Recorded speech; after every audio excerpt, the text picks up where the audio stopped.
할렐루야.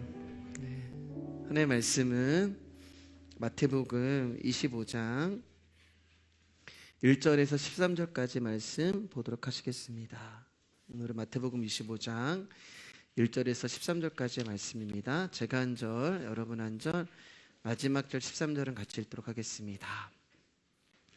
그때 천국은 마치 등을 들고 신랑을 맞으러 나간 열처녀와 같다 하리니 그 중에 다섯은 미련하고 다섯은 슬기 있는 자라. 미련한 자들은 등을 가지되 기름을 가지지 아니하고 슬기 있는 자들은 그릇에 기름을 담아 등과 함께 가져갔더니 신랑이 더디옴으로 다 졸며 잘세. 밤중에 소리가 나되 보라 신랑이로다 맞으러 나오라 하매 이에 그 처녀들이 다 일어나 등을 준비할세. 미련한 자들이 슬기 있는 자들에게 이르되 우리 등불이 꺼져가니 너희 기름을 좀 나눠달라 하거늘 슬기 있는 자들이 대답하여 이르되 우리와 너희가 쓰기에 다 부족할까 하노니 차라리 파는 자들에게 가서 너희 쓸 것을 사라 하니 그들이 사러 간 사이에 신랑이 오므로 준비하였던 자들은 함께 혼인잔치에 들어가고 문은 닫힌지라. 그 후에 남은 처녀들이 와서 이르되 주여 주여 우리에게 열어주소서. 대답하여 이르되 진실로 너희에게 이르노니 내가 너희를 알지 못하느라 하였느니라. 같이 읽을까요? 그런즉 깨어있으라. 너희는 그날과 그때를 알지 못하느니라. 아멘. 우리 옆 사람 한번 인사하겠습니다. 귀하십니다. 귀하십니다. 오늘 말씀의 제목 한번 읽어볼까요? 시작. 신랑은 이미 내 안에 함께 계십니다. 오늘은 슬기로운 열처녀에 대한 비유에 대해서 말씀을 나누도록 하겠습니다. 오늘 1절 말씀을 보면 천국은 마치 이와 같다 이렇게 이야기를 해요.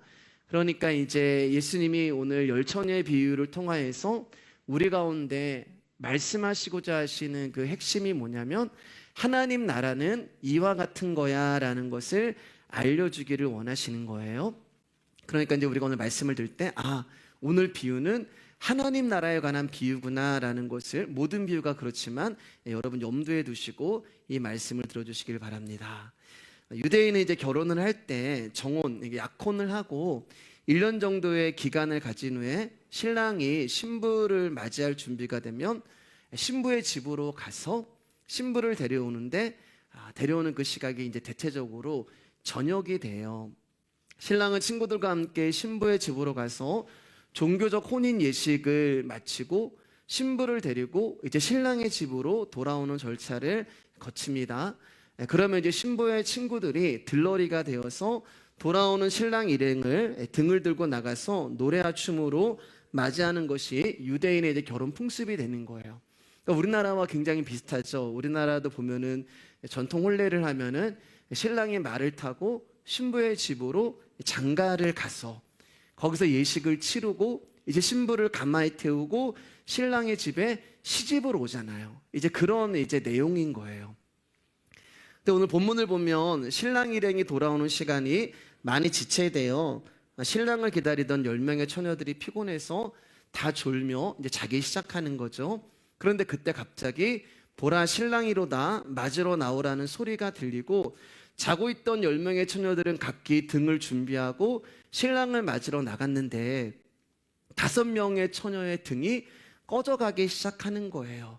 이 등은 횃불을 말하는데 어느 정도 간격으로 기름을 넣어 주어야지만 이 등이 꺼지지 않는데 슬기로운 5처녀는 기름을 넉넉히 준비해서 등과 함께 그릇의 준비를 했지만 어리석은 5처녀는 기름을 준비하지 못했어요. 자, 마태복음 25장 2절에서 4절까지 말씀입니다. 시작.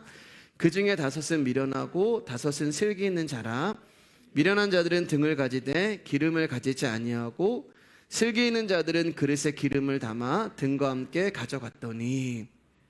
등이 없이는 신랑을 맞이할 수가 없어요. 그러니까 등이 꺼진 것은 신랑을 맞이하는 들러리로서는 자격을 상실한 것이 되는 것입니다. 그래서 반드시 등에 불이 켜져 있어야 돼요. 자, 이제 마음이 급한 5명의 처녀들은 여분의 기름을 준비한 5처녀에게 너희들의 기름을 조금 나누어 달라고 사정을 합니다. 그런데 이 친구들은 자기들의 쓸 것도 부족할 것 같다고 하면서 기름을 나눠달라는 부탁을 거절해 버리고 차라리 기름 가게에서 기름을 사오라고 이야기를 해요.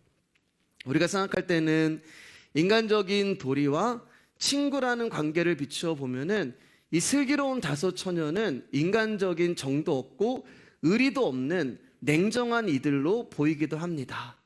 그리고 그 다음에 더 안타까운 장면이 일어나는데, 그게 뭐냐면 기름을 준비하지 못한 다섯 처녀가 기름을 사러 간 사이에 신랑이 온 거예요.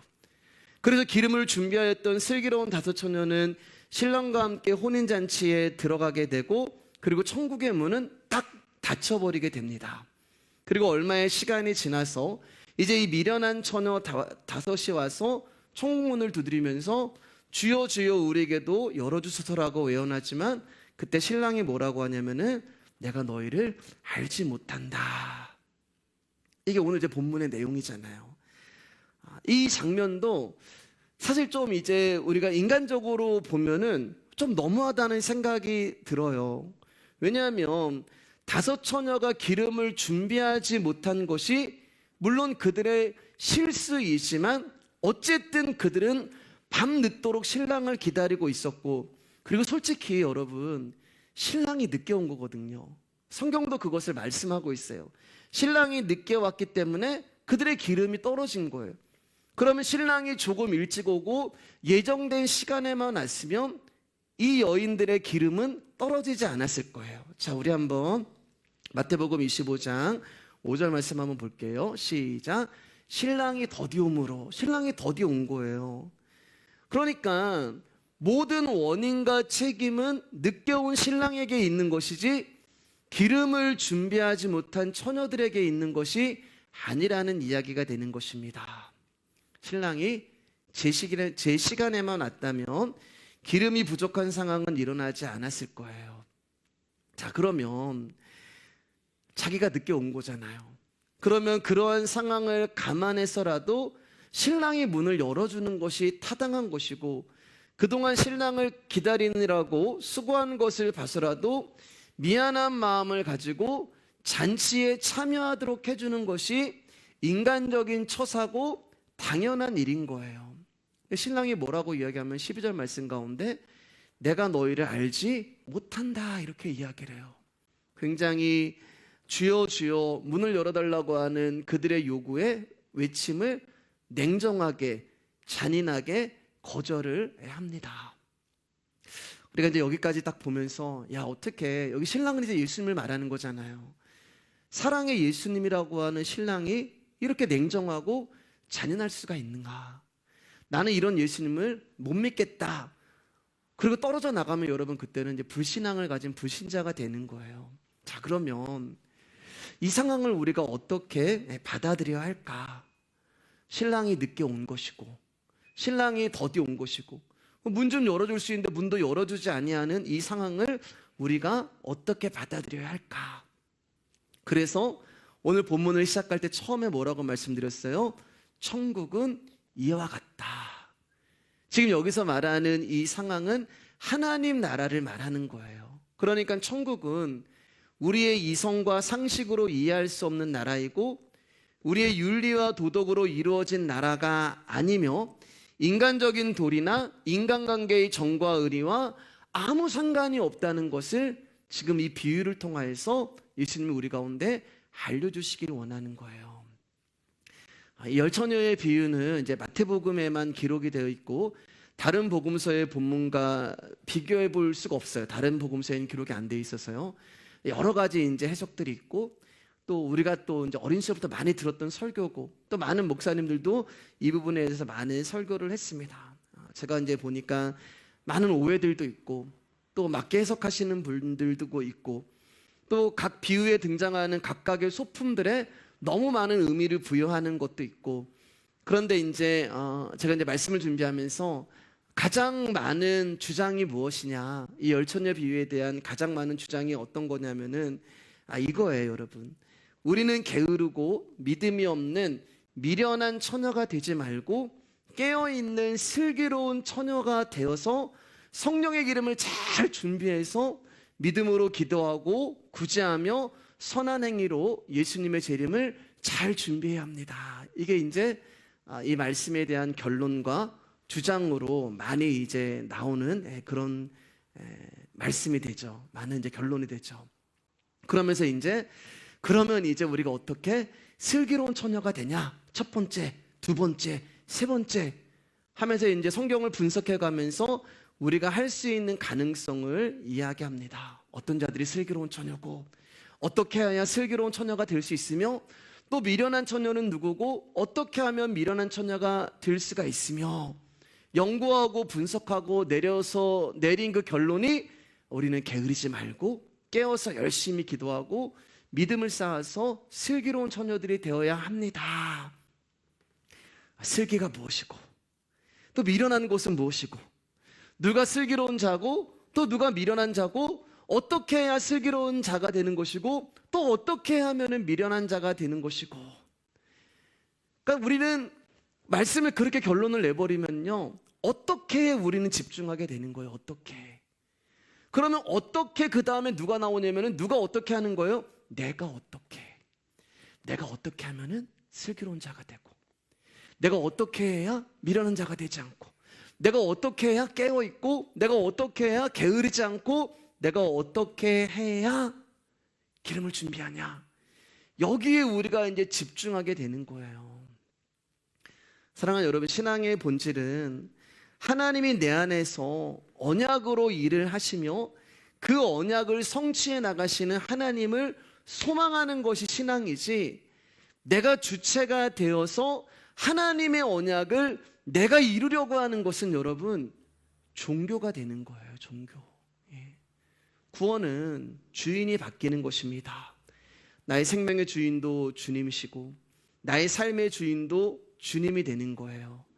그러니까 우리가 해야 하는 신앙생활이라는 것은 어떻게가 아니고요, 어떻게 하여야 우리가 이렇게 살 수 있을까, 이게 아니라 여러분, 나의 주인이 누구이신지, 나의 주인이신 하나님은 어떤 분이신지, 그분을 알아가는 것이 신앙생활이지, 우리가 어떻게 살아가야 하는가, 그게 신앙생활이 아니란 말입니다. 우리는 늘 교회에서 예수 믿는 사람은 이거 하면 안 되고 저거 하면 안 되고, 예수 믿는 사람은 이래야 하고 예수 믿는 사람은 이렇게 살아야 하고, 즉 예수 믿는 사람에 대하여서 우리는 말씀을 듣고 교육을 받으면서 살아왔어요. 그러다 보니까 예수 믿는 사람에 대해서는 너무 잘 알아요. 예수 믿는 사람은 이래야 돼. 근데 여러분, 예수 믿는 사람은 이래야 돼, 예수 믿는 사람은 너무 잘 아는데 예수를 믿고 있는 내가 누구인지 몰라요. 이게 문제예요, 여러분. 우리는 말씀을 통해서 예수 믿는 사람은 이래야 돼, 예수 믿는 사람은 이렇게 살아야 돼, 예수 믿는 사람은 이런 결과가 나와야 돼, 너무 많이 들었어요. 그래서 예수 믿는 사람은 이런 거야 라는 딱 결론이 나오는데, 예수 믿는 나에 대해서는 모른다는 거예요. 그러니까 전부 선한 사마리아인이 돼서 불쌍한 사람, 병든 사람, 가난한 사람을 도와줘야 하는 성공한 부자, 영향력 있는 사람이 되어야 하고, 이 세상에서 빛과 소금의 역할을 해야 하는 것이 예수 믿는 사람의 사명이요 목적이며 목표인 것처럼 종교 생활을 하고 있는 거예요. 소리 조금만 줄여보실래요? 그러니까 우리는 슬기로운 처녀가 되자라는 교훈만 받았지, 내가 선한 사마리아인이 필요한 강도 만난 자고, 내가 빛과 소금이 필요한 어둠과 썩어가고 있는 자라는 말씀을 듣지 못하고 자라온 거예요. 내가 누구인지를 모르는 거예요. 그러니까 성경이 항상 무엇을 하고 있고 어떻게 해야 복을 받는 것처럼 보이는 거예요. 그러니까 아브라함을 보면은 아브라함이 이삭을 바치는 믿음을 본받자. 야곱을 보면 야곱이 환도뼈가 부러져도 하나님의 응답을 받는 그 기도의 끈기를 배우자. 고난을 견디고 끝내 총리가 된 요셉의 열심을 본받자. 그러니까 즉 나의 어떤 행위를 가지고 주님 앞에 나가려고 하는 거예요. 그러니까 거기서 믿음의 행위가 나오고, 기도라는 행위가 나오고, 나의 열심이라는 행위가 나오고, 나의 노력이라는 행위가 나오는 거예요. 그럼 여러분께 한번 물어볼게요. 속으로 대답해 주세요. 여기 다 모태신앙이시고 정말 신앙생활 다 수십 년 하신 분들이잖아요. 여러분, 그렇게 열심히 신앙생활 하시면서 오늘까지 왔는데 그럼 진짜 여러분 안에 아들을 바쳐버리는 아브라함의 믿음이 나오시던가요? 진짜로요.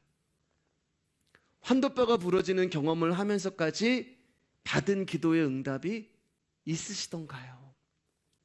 노예로 팔리고 감옥에 가는 고난 가운데서 하나님을 찬송하는 열심과 노력이 나오시냐고요. 한번 속으로 대답해 보세요. 지금 나의 믿음과 나의 신앙을 보면서 나는 지금이라도 내 아들을 바칠 수 있는 각오가 되어 있어요. 나는 환도뼈가 부러져가지고 지팡이 평생 잡고 다니면서도 나는 하나님 앞에 기도 응답 받은 그게 있어요. 슬기로운 처녀의 부지런함과 준비됨이 나오고 있고 선한 사마리아인의 구제와 사랑과 보살핌이 나오던가요? 그렇지 않잖아요, 여러분.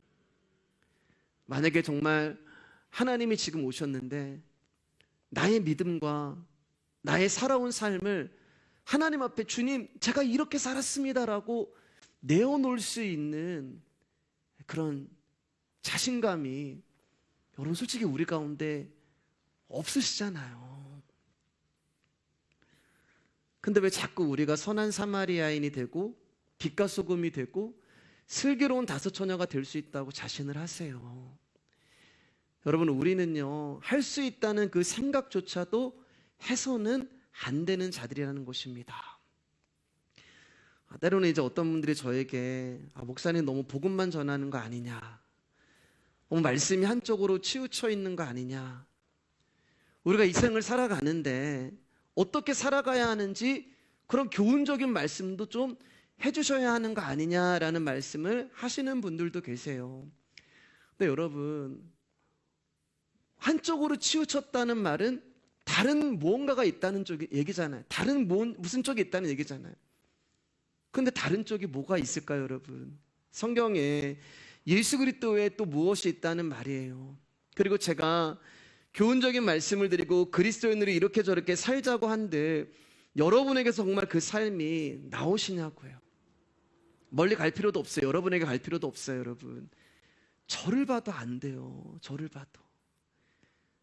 저를 봐도 정말 왜 아직도 내 안에 이렇게 욕망과 정욕과 욕심에 찌들어 있는지. 죄송합니다. 오늘 잠깐만 제가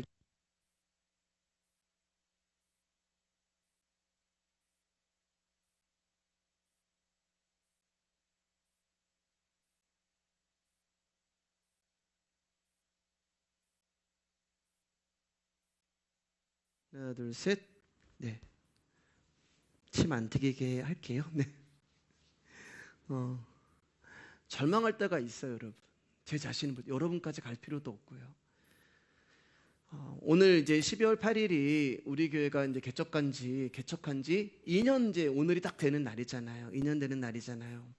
근데 여러분 제 기억에 한 번도 제가 여러분에게 하나님 말씀에 순종합시다, 말씀대로 살아봅시다, 예수 믿는 사람은 이래야 합니다, 우리는 할 수 있습니다, 해봅시다, 하면 됩니다, 그런 말들을 제가 해본 기억이 없어요, 여러분. 예. 그리고 앞으로도 저는 안 할 겁니다. 왜냐하면은 제 자신이 그렇게 못 산다는 것을 알기 때문에 그래요. 말씀드렸잖아요, 여러분. 제가 이 자리에 서는 것은 제가 경험한 하나님만을 증거하고 싶은 것이지 제가 경험하지도 못했고 그렇게 살지도 못하는데 어떻게 그렇게 살자고 이야기를 할 수가 있고 그 삶을 살라고 말씀드릴 수가 있어요. 여러분, 저는 제가 그렇게 못 산다는 것을 알고 있고 그리고 여러분 역시 그렇게 살 수 없는 자들이라는 것을 알고 있습니다. 그러면 목사님 우리는 아무것도 안 하는 건가요? 아니요, 여러분, 그렇지 않아요. 예, 제발 좀 해주세요. 저는 여러분들이 예수님 안에서 좀 자유하셨으면 좋겠습니다. 주님의 일을 내가 하는 것이 아니라 말씀 안에서 나는 계속 부인되고 부정되어질수록 내 안에서 예수 그리스도가 부활하시고 살아나신다고 말씀을 드렸잖아요. 그러니까 주님의 일을 하는데 내가 죽으면 내 안에 있는 예수님이 그 자리에서 당신의 일을 하시는 거예요. 그래서 제가 무엇을 하는 것보다 말씀을 들으시고 복음을 아셔야 한다고 말씀을 드리는 것입니다. 그러니까 여러분 안에 여러분이 복음을 아시고 말씀을 들었는데 어떤 소원이 있다? 그건 여러분의 소원이 아니란 말이에요. 어느 날 주님이 여러분 안에 어떤 마음을 주시고 거룩한 열정을 주시고 소망을 주시면 하시면 돼요. 어느 날 강단에 꽃을 놓고 싶다. 꽃을 갖다 놓고 싶다. 예쁘게 강단을 꾸미고 싶다. 그러면 하시면 돼요, 여러분. 어느 날 성도님들을 식사로 섬기고 싶다. 섬기시면 돼요. 어느 날 전도를 하고 싶고 기도를 하고 싶다. 교회 나오셔서 전도하시고 기도하시면 됩니다. 또 나를 향한 그분의 은혜가 너무 커서 무언가를 드리고 싶으시면 하시면 돼요. 주님이 주시는 만큼 그분께 감사함으로 드리면 되는 것입니다. 나의 모든 것을 보고 계시고 알고 계시는 주님 앞에 여러분들의 사랑을 주님 앞에 좀 쏟아 부으시는 일들이 저는 우리 교회에 많았으면 좋겠습니다. 정말 그렇게 됐으면 좋겠어요.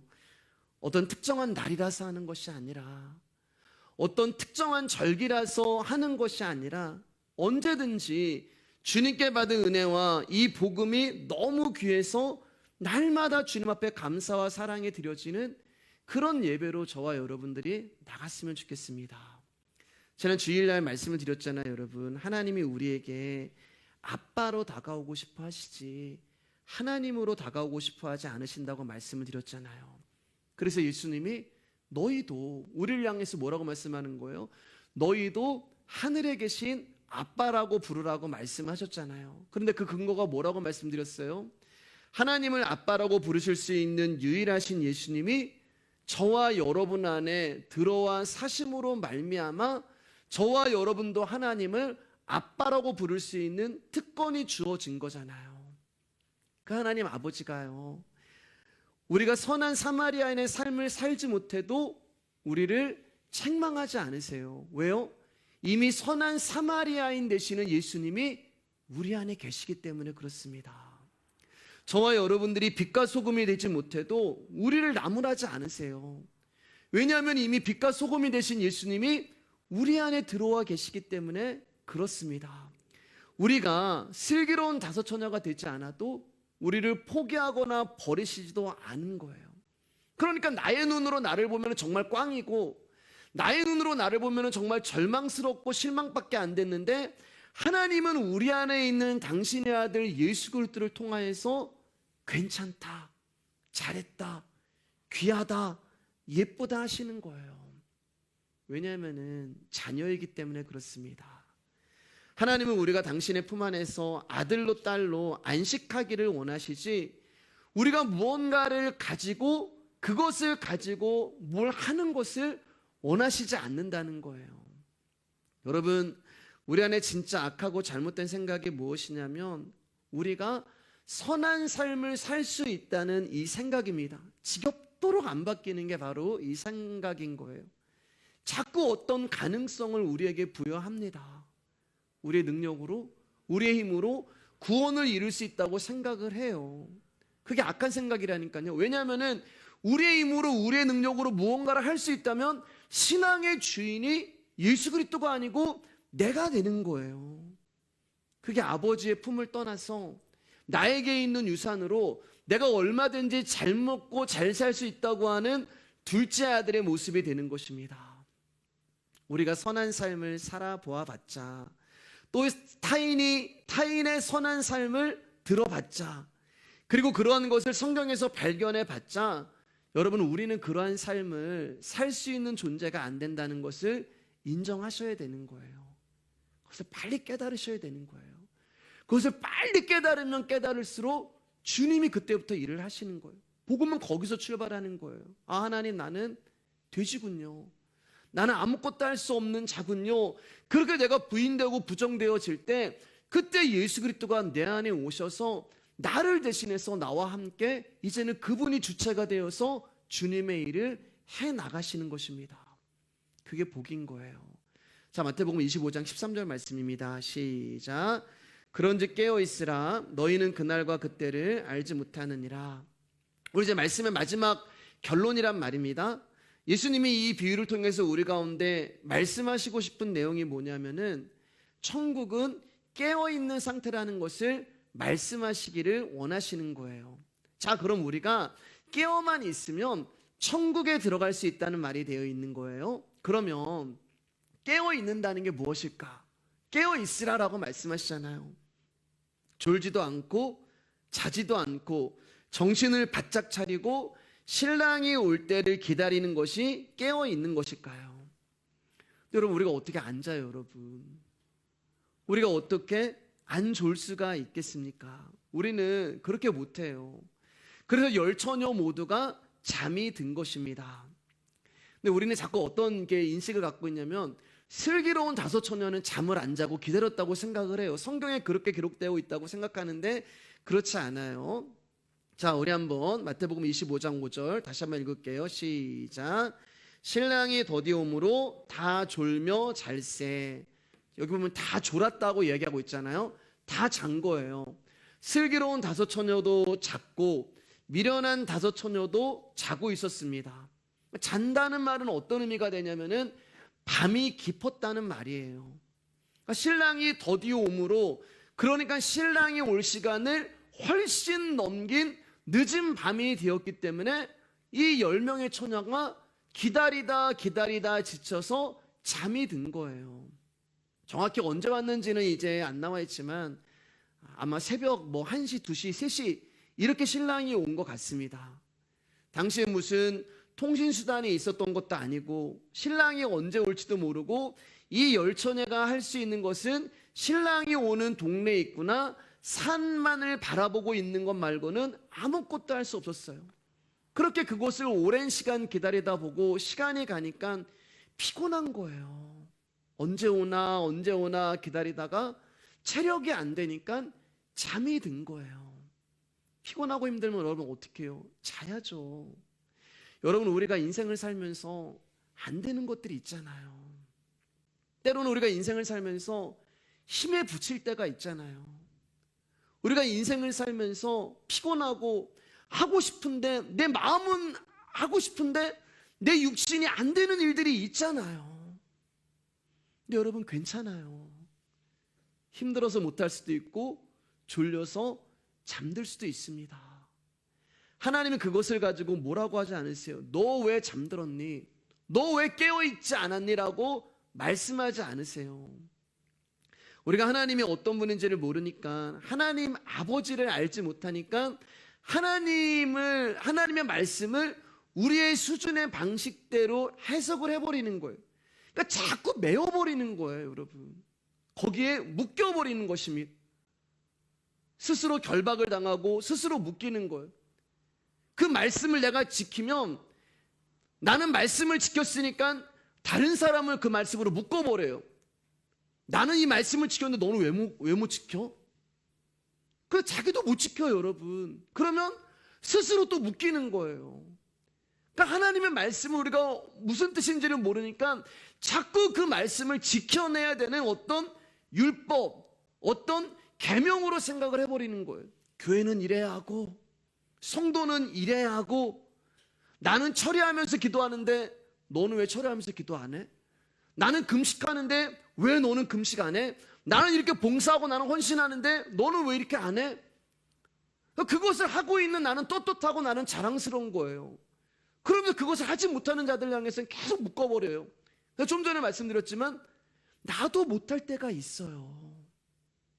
그러면 또 죄책감에 빠지게 되고 그거를 하지 못한 내가 또 묶이게 되는 거예요. 그러니까 우리는 계속 이 말씀 안에서 자유를 못 찾으면 묶고 묶이는 이 악순환에서 빠져나오질 못하고 결국 거기에 머물게 되는 것입니다. 그러니까 시험이라는 것은 여러분 다른 사람 때문에 걸리는 게 아니에요.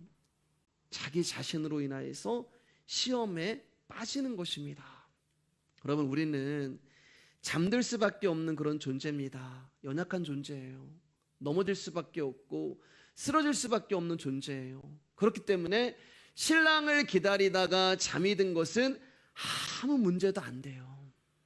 그러니까 여기서 깨어 있으라고 하는 것은 우리가 잠을 안 자고 눈을 시퍼렇게 뜨고 깨어 있는 것을 말씀하고 있는 것이 아니라는 것입니다. 그런데도 우리는 자꾸만 신앙생활을 열심히 있는 어떤 행위를 가지고 이야기를 해요. 그러면 여러분, 이 다음에 어떤 일이 일어났어요? 어리석은 처녀들이 기름을 사러 갔잖아요. 기름을 사갖고 와서 문을 두드리는 장면이 여러분 어떻게 설명할 거예요? 이 어리석은 처녀는 진짜 열심히 있었던 거예요.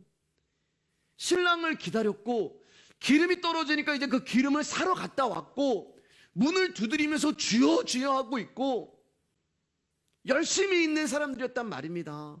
그런데 조금 시간이 늦었다고 어떻게 그들을 천국 문 앞에서 쫓아낼 수가 있냐는 거예요. 그러니까 오늘 비유는 여러분 우리의 노력과 열심과 열정을 담아낸 행위로 하나님 나라 간다는 것이 헛되고 헛되다는 것을 말씀해주고 있는 것입니다. 자, 열 처녀들이 다 잠이 들었어요. 왜 잠들었다고요? 신랑이 한밤중에 왔기 때문에 피곤해서 열 처녀가 잠든 거예요. 중요해요, 여러분. 밤중에 온 거예요, 신랑이요. 잘 들어보세요. 신랑이 밤중에 왔는데, 그리고 열 처녀가 다 잠이 들었는데 갑자기 보라, 신랑이로다 라는 소리가 들리는 거예요. 자, 그러면 궁금증 하나. 어디서 이 소리가 나온 것일까? 과연 이 소리를 누가 낸 것일까? 지금은 열 처녀밖에 없어요, 여러분. 그런데 열 처녀가 다 자고 있었단 말입니다. 그런데 소리가 들리는 거예요. 신랑이로다. 도대체 누가 신랑이라고 외친 것일까? 슬기로운 처녀일까? 미련한 처녀일까? 그런데 둘 다 아니란 말입니다. 두 그룹 다 잠이 들었어요. 그것도 신랑이 오는지 모를 만큼 깊은 잠에 들었어요. 그러면 누가 이 소리를 낸 것일까? 누가 신랑이로다 라는 소리가 어디서 나온 것이고 누구의 목소리일까? 자, 여기 보면 밤중이라는 게 중요하다고 말씀드렸잖아요. 그러니까 지금 이 처녀들은 밤중에 깊이 잠이 들었어요. 성경에서 밤이라고 하는 것은 흑암을 말하는 거예요. 저주를 말하는 거예요. 성경에서 깊은 잠이라는 것은 뭘 말해요? 죽음을 말하는 거예요. 아담을 깊은 잠을. 그래서 성경 보면은 잠잔다라고 하는 것을 죽음이라고 얘기하는 거예요. 근데 밤중에 깊은 잠에 들었다고 하는 것은 저주를 받아서 죽었다는 이야기가 되는 것입니다. 그러니까 슬기로운 처녀도 미련한 처녀도 다 죽은 존재라는 거예요.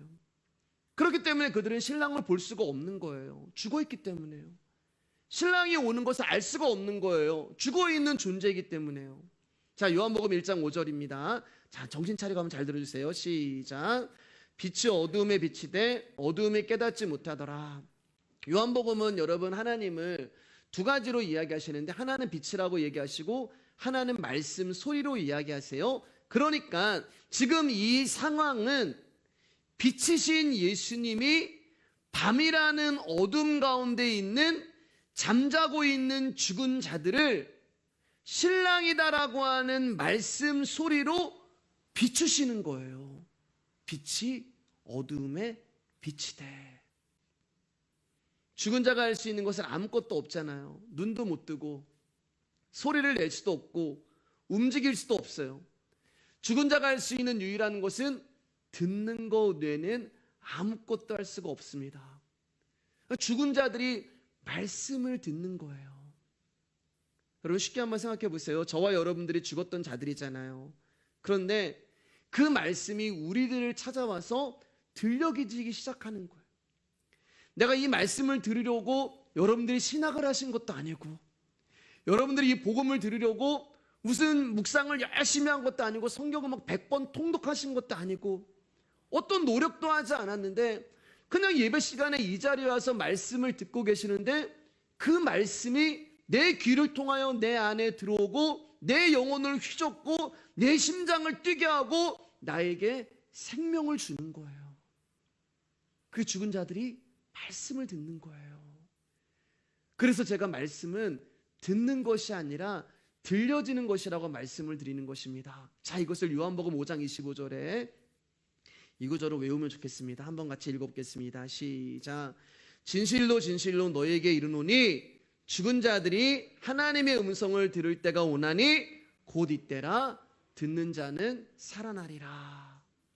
그러니까 지금 10명의 처녀가 다 죽어가지고 아무것도 할 수 없는데 그 어둠 깊은 밤중에 있는 그 죽음 가운데 있는 그들 가운데 빛이신 하나님의 말씀이 신랑이다 라고 그들 가운데 들려지는 거예요. 근데 거기서 어떤 자들은 그 음성을 듣고 살아나는데 어떤 자들은 그 음성을 들어도 살아나지 않는다는 이야기를 하고 있는 것입니다. 그러니까 우리가 무엇을 해서 구원받는 게 아니란 말이에요, 여러분. 우리가 강도 만난 자고 우리가 38년 된 병자고 날 때부터 소경이고 흑암이고 죽은 자 있는데 이 흑암인 나에게, 이 날 때부터 소경인 나에게, 38년 된 병자인 나에게, 강도 만난 나에게 빛이신 예수님이 찾아온 거예요. 그 죽은 12제자를 찾아가신 것이고 그 죽은 사마리아 여인을 찾아가신 것이고 그 죽은 왕의 신하를 찾아가신 것이고 성경을 보고 예수님 다 찾아가시잖아요. 저와 여러분들을 찾아오심으로 그분이 우리를 긍휼히 여기심으로 저와 여러분들이 구원을 얻게 된 그 복음을 이 비유를 통하여서 우리 가운데 말씀하고 계시는 것입니다. 로마서 9장 15절 16절입니다. 시작.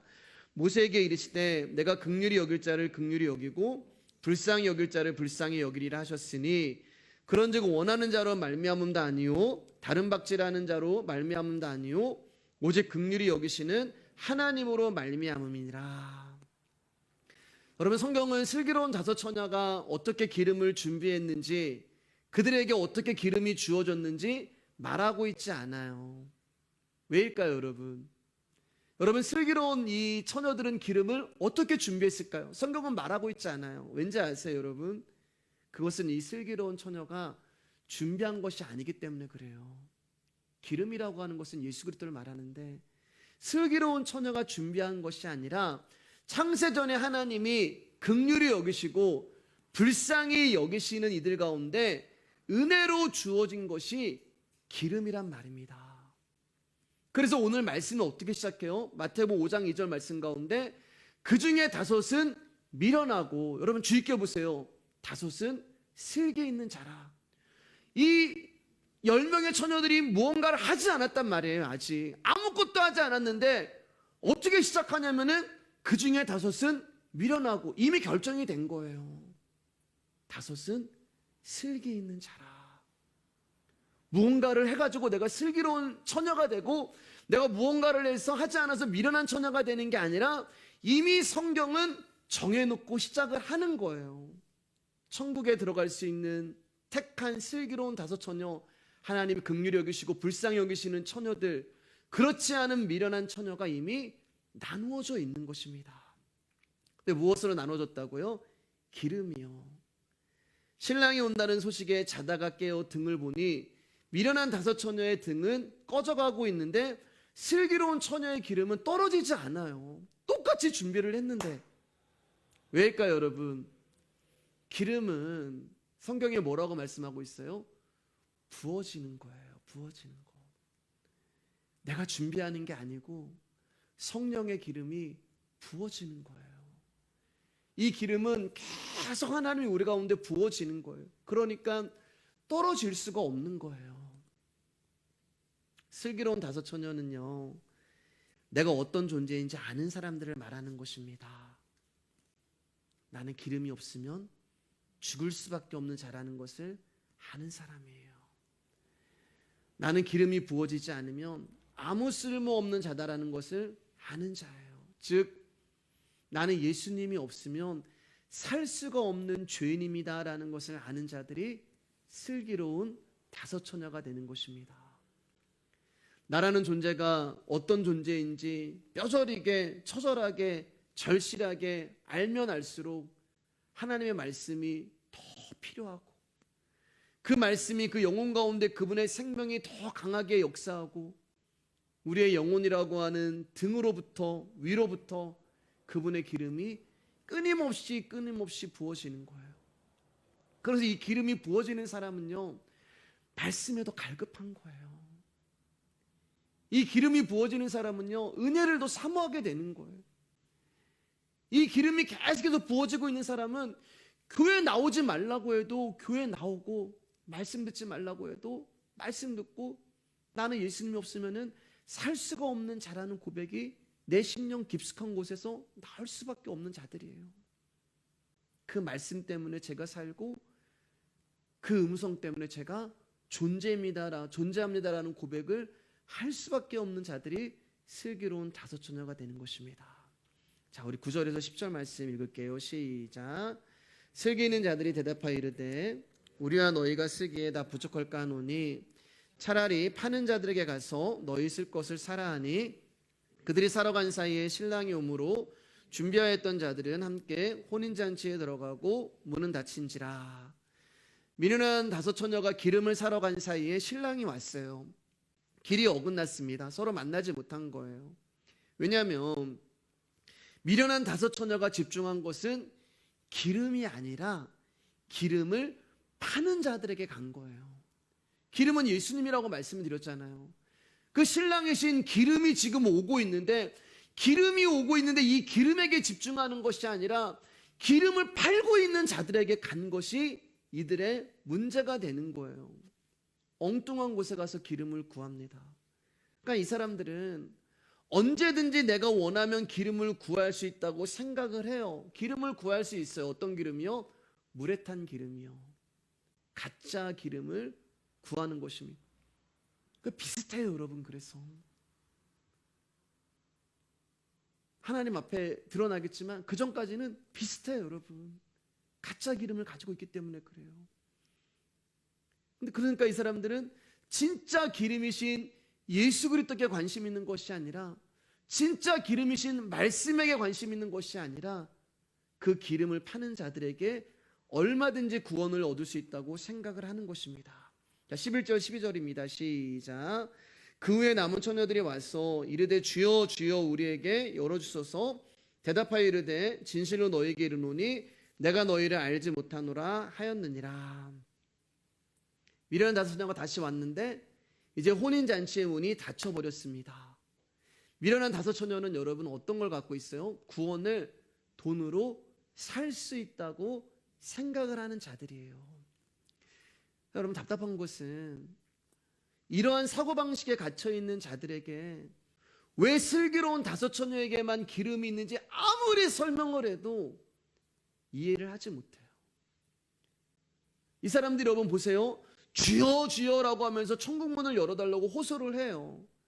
그러니까 자신의 어떤 애타는 절기로 천국문이 열릴 수 있다고 지금까지도, 이때까지도 생각을 하고 있는 거예요. 하나님의 은혜로 들어가는 하나님 나라를 자기의 절기와 자기의 노력과 자기의 애씀으로 들어갈 수 있다는 것이 주여 주여 우리에게도 열어주세요. 닫혔단 말입니다. 끝이 난 거예요.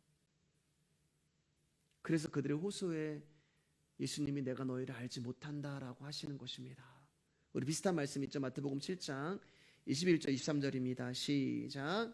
나더러 주여 주여 하는 자마다 다 천국에 들어갈 것이 아니요 다만 하늘에 계신 내 아버지의 뜻대로 행하는 자라야 들어가리라.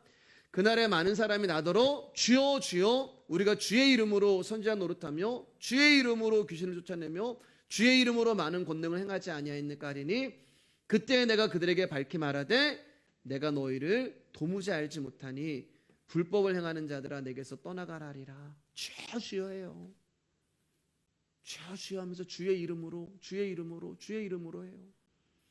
중요한 것은 여러분, 주님이 우리를 알지 못한다면은 끝이란 말입니다. 내가 너희를 알지 못한다라고 하는 이 뜻이 무슨 뜻이냐면은 관계가 없다는 뜻이에요. 내가 너희를 알지 못한다라고 하는 말은, 이 뜻은, 정확한 뜻은 우리와 관계가 없는 그런 상태를 말하는 거예요.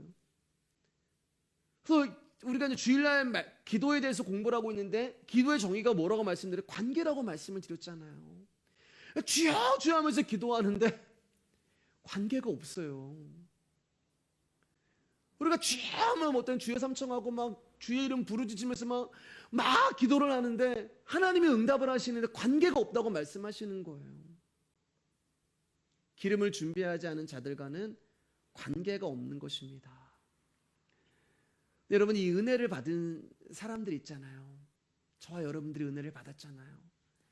슬기로운 다섯 처녀는 은혜를 받았잖아요. 근데 잘 보세요, 여러분.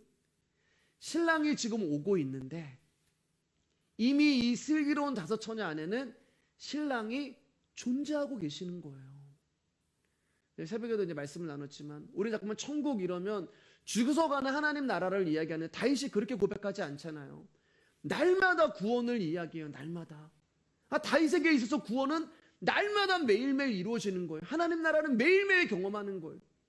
예수님은 재림하세요, 여러분. 가시적으로 우리가 하나님 나라에 들어갑니다. 그리고 예수님이 가시적으로 오신다고 말씀하셨어요. 그런데 그분은 이미 와 계시는 거예요. 그분이 이미 와 계시기 때문에 우리가 이 말씀이 들리는 거예요. 죽은 자들이 아들의 음성을 들을 때가 오나니 왔단 말이에요. 그러니까 신랑이 오고 있는데 그 신랑이 우리 안에 이미 나와 함께하고 계시는 거예요. 이게 놀라운 비밀이잖아요. 이게 복음이요. 이것을, 그러니까 이 복음을 알지 못하는 사람은 신랑이 오고 있는데 근데 그 신랑은 나와 함께 있다? 뭐 이러면 이거 헷갈리는 말이 되는 거예요. 이해가 안 되는 거예요. 근데 여러분들은 아시잖아요. 이게 무슨 말인지. 복음을 아는 사람은 신랑이 오고 있는데 그 신랑은 내 안에서 나와 함께하고 있어. 그러니까 우리는 신랑의 부재 속에서도 신랑의 존재를 의식하며 나도 모르게 신랑과 함께하는 삶을 이미 살아가고 있는 자들이 된 거예요. 사랑하는 여러분, 우리 역시 졸 수도 있고 잠이 들 수도 있어요. 지칠 수도 있고 가난할 수도 있고 피곤할 수도 있고 힘들 수도 있어요. 그런데 신랑은 그러한 우리를 깨워주신단 말이에요.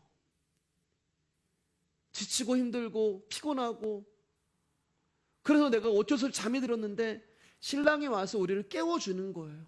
그 부드러운 음성으로. 마치 에녹을 손을 꽉 잡고 에녹아, 오늘은 내가 너와 함께 특별한 곳으로 갈 거야. 계속 동행하시다가 에녹 안에서 그 우리의 신랑이 계속 동행하시다가 어느 날 그 하나님이 나의 손을 꽉 잡고 여러분의 손을 꽉 잡고 강창훈 집사님 죄송합니다. 창훈아 하면서 오늘은 내가 너와 특별한 은혜를 갈 거야. 내 손 꼭 잡아라. 마음 단단히 먹어라.